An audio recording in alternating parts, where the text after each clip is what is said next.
Coba deh, pernah kepikiran nggak gimana caranya gedung-gedung pencakar langit itu bisa berdiri tegak lurus sempurna? Atau gimana aplikasi peta di HP kamu bisa tahu jalan tikus paling cepat? Nah, semua itu kuncinya cuma satu, kemampuan kita buat ngukur dunia di sekitar kita dengan super akurat. Jadi gimana sih semua ini bekerja? Yuk kita bedah bareng rahasia di balik seni pengukuran presisi ini. Jadi, pertanyaannya adalah, gimana caranya kita bisa tahu posisi pasti setiap titik di planet ini? Dari puncak gunung tertinggi sampai dasar laut paling dalam. Manusia tuh udah ngembangin teknologi yang luar biasa banget buat memetakan dunia. Oke, ayo kita mulai petualangan kita. Kita mulai dari yang paling dasar dulu ya. Apa sih sebenarnya survei itu? Dan kenapa ini penting banget? Jawabannya adalah, fondasi dari semua peta dan semua bangunan yang kita lihat setiap hari. Simpelnya gini, survei itu adalah ilmu sekaligus seni untuk mengukur dan memetakan permukaan bumi.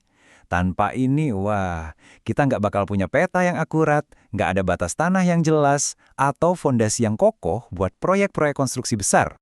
Tujuannya itu jelas dan praktis banget.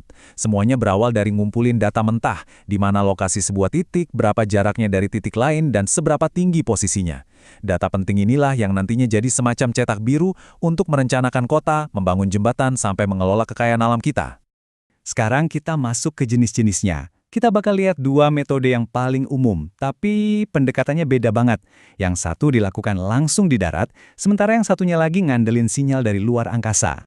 Bedanya akan jelaskan, survei terestrial itu dikerjain langsung di lapangan, cocok banget buat proyek skala kecil yang butuh detail presisi tingkat tinggi.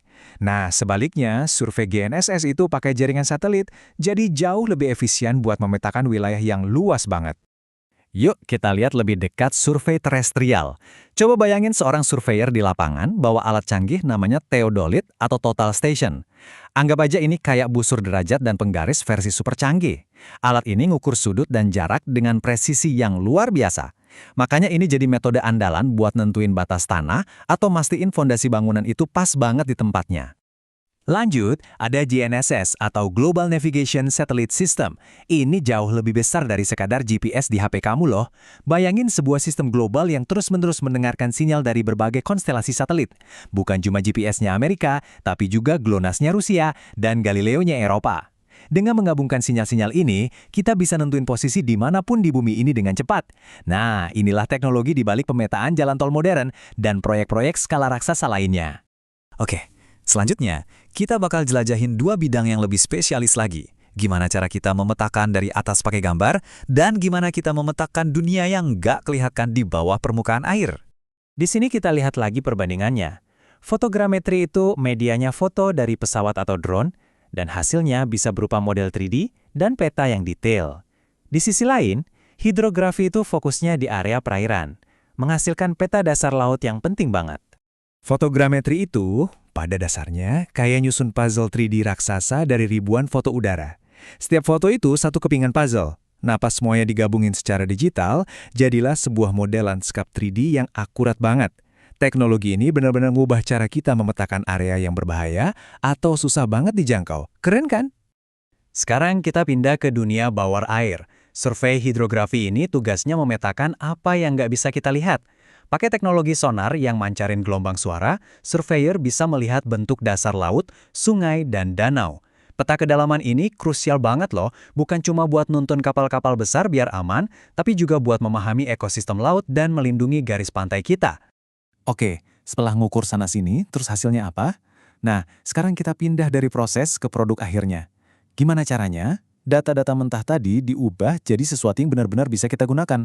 Hasil akhirnya itu bisa kita kelompokkan jadi 3 macam. Pertama, ada peta visual, kayak peta topografi yang nunjukin kontur naik turunnya tanah. Kedua, ada model permukaan digital atau DEM. Bayangin aja ini kayak selimut digital yang nutupin bentuk permukaan bumi secara 3D. Dan yang terakhir, tentu aja, jantungnya, data mentahnya itu sendiri, angka-angka koordinat presisi yang jadi dasar dari semuanya. Nah, ini dia intinya. Semua produk ini fungsinya ngubah angka dan pengukuran yang abstrak jadi informasi yang bisa kita pakai buat ambil tindakan. Mereka ini jembatan penting yang menghubungkan data mentah dengan keputusan di dunia nyata, mulai dari bangun jembatan sampai merencanakan masa depan kota kita. Jadi, lain kali kamu buka aplikasi peta di HP atau mungkin lihat denah sebuah bangunan, coba deh berhenti sejenak dan pikirin. Kira-kira teknologi survei mana ya yang ada di baliknya? Apakah itu dari darat, dari satelit, dari udara, atau bahkan dari bawah air? Ternyata, dunia di sekitar kita ini jauh lebih terukur dari yang kita bayangin.